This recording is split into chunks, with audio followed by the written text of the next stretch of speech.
Chrystia Freeland is the Deputy Prime Minister and Minister of Finance.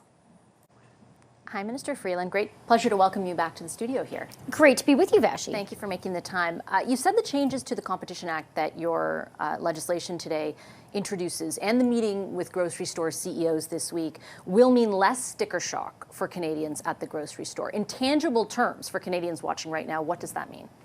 What that means is we understand that the cost of living and prices of your groceries are a huge challenge for Canadians right now. And we know that those prices need to stabilize. And that is what we are working very hard to achieve. What does stabilize mean? Can you be specific? Sure. It means they need to stop going up. So when Canadians go to the grocery store by Thanksgiving, which is the deadline that your government articulated exactly 1 week ago, does that mean that the price of turkey will not be more than it was a month ago, or the price of chicken, or, you know what I mean? Anything specific along those lines? So Francois Philippe and I met with the CEOs of the main grocers on Monday, and we were very clear and very firm with them that they need to be part of a Team Canada effort to stabilize prices. But we also believe in a Team Canada effort. So, this is not about central planning.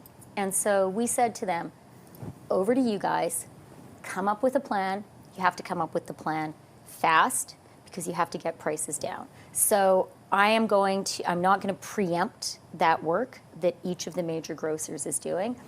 But I do want to say to you, Vashi, and to all Canadians who are listening, that we take this very seriously. We are hopeful that there can be a collaborative Team Canada approach, but all of the tools in the federal government's toolbox are available for us to use if we don't get adequate plans. I am confident we will. Is it your view that grocers are to blame for escalating food costs for Canadians? Your colleagues have said to me specifically, for example, this week, that the profits are undue that these grocers are making and that they're on the backs of Canadians. Do you share that view? I would put it a little differently, Vashi. What I would say is, as a country, we have an obligation to each other, and we have a collective interest in getting prices to stabilize, in ensuring the cost of living is affordable, and we expect the grocers to play ball. What I will also say, and what was addressed in the bill that I tabled in the House of Commons today, is there are some structural challenges in many sectors in the Canadian economy, including the grocery sector. The fact is we just don't have enough competition, and that's because of the structure of Canadian competition law. Canadian competition law is unusual in the world. It was designed with kind of a garrison mentality. A sense that we had to let our big companies bulk up to protect ourselves as a country. Canada is now a big, strong country, a big, strong economy, and we can afford more competition. In fact, we need more competition. And that is the medium-term structural change which is going to get prices down, keep them down. That realization, though, that there isn't enough competition in the grocery industry, for example, is one that the Competition Bureau arrived at a number of months ago in June when it produced a report. The realization that prices are, the inflation of food prices is at a higher rate than overall inflation has been the case for a number of months. In fact, in September of last year, StatsCan said that the increase in food prices was the biggest since 1981. When Canadians look at what your government is doing right now, do you understand how they would feel it is performative in nature and late to the game? So you started with the Competition Bureau, and I'm glad you did, because the legislation that I tabled today is very much based on that work. This is a historic change in Canadian competition law. It is not something that can or should be done lightly. You have to do it carefully. You have to do it after a lot of thought and working with people who really understand and are thoughtful about competition in the Canadian economy.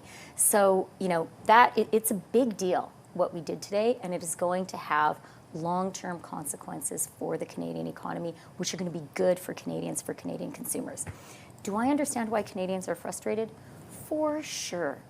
This is a really tough time for Canadians. This summer, I traveled to all 10 provinces of Canada. I went from coast to coast to coast because I wanted to hear directly from Canadians what they were experiencing. And I wanted to give a lot of people across the country a chance to tell me what they were feeling and what they wanted the government to be doing.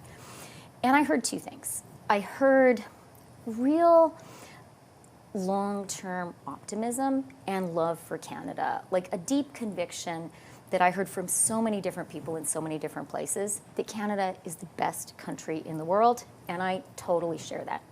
I also heard real frustration and real anxiety, and people really, really challenged with the cost of living, people challenged with high prices, people challenged with high interest rates, people concerned about the future, concerned about climate change, concerned about how does Canada respond to these big issues.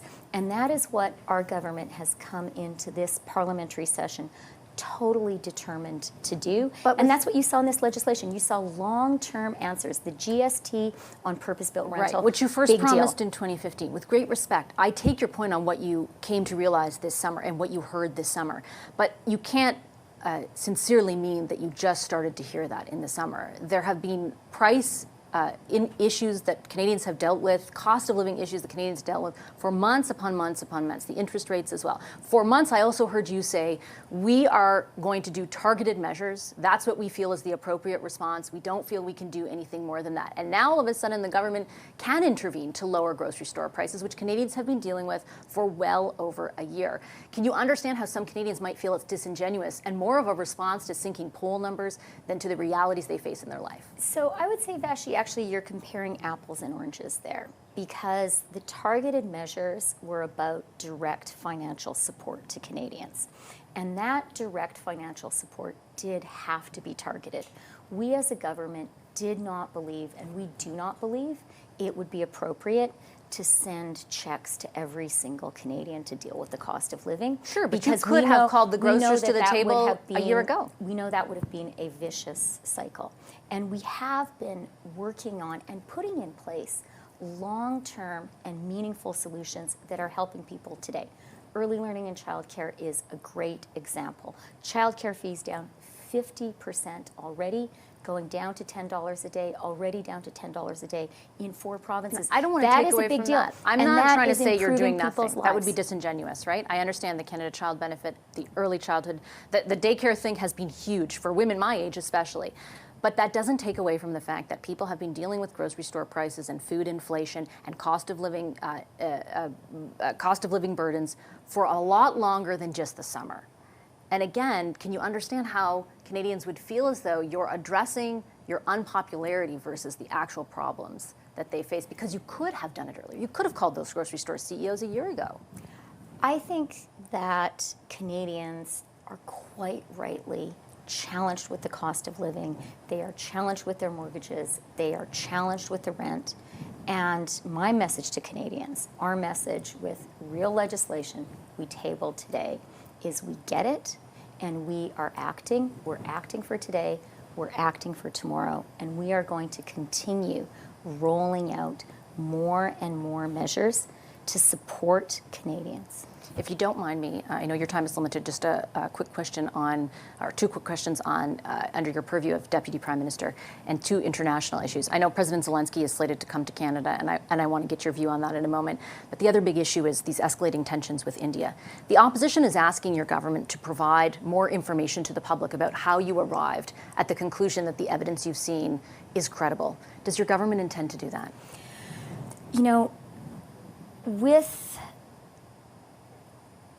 the situation, I think it's really important for us to come back to first principles.